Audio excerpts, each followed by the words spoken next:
Utah political leader corruption among LDS members, including former Department of Agriculture Chief Kerry Gibson, is nothing new. Gibson was let go for corruption and collusion after enriching himself with taxpayer money at the rollout of legal medical cannabis bonanza in Utah. But Gibson is not alone. Influence peddlers that we've reported on, like David Robinson, who is suing every single media outlet, including this one, for reporting on how he allegedly sexually harassed several women.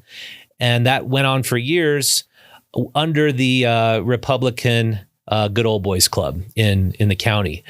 So this Good Old Boys network is Utah's Tammany Hall, where LDS billionaires dream up harebrained schemes like a gondola that would decimate the environment in one of Utah's few remaining natural wonders, Little Cottonwood Canyon. Spearheading this plan are men who are at the top of the Good Old Boys Club. They include Chris McCandless and Wayne Niederhauser of CW Management. So we've been talking to these guys, and I just actually talked to Chris McCandless on the phone. I was happy to get a hold of him. I'm not going to assume that he has bad intentions with his gondola proposal. I'm not going to assume that, but it is a harebrained scheme because it requires 22 200-foot towers, the base of which will be 30 feet wide, and thousands and thousands of tons of concrete will need to be poured through the middle of this just amazing natural wonder we have here. It's really the canyon that accesses the greatest snow on earth. Now, if you know Utah, you know its geography. There's good snow all over Utah. But the steepest and the deepest snow is accessed at Alta and Snowbird. That is really the best snow on earth.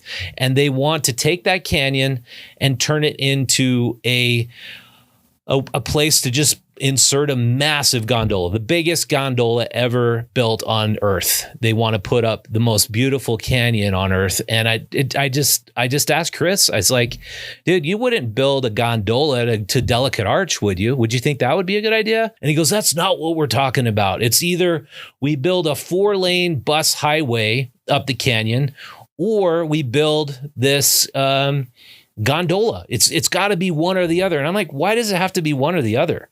It's like, that's like saying, oh, there's so many people going up to Delicate Arch. We need to build a massive freeway right to Delicate Arch and have parking all around the arch. No, you don't. You just limit the number of people that are there. And I went skiing with my kid a few weeks ago up at Snowbird. There's already too many people on the mountain.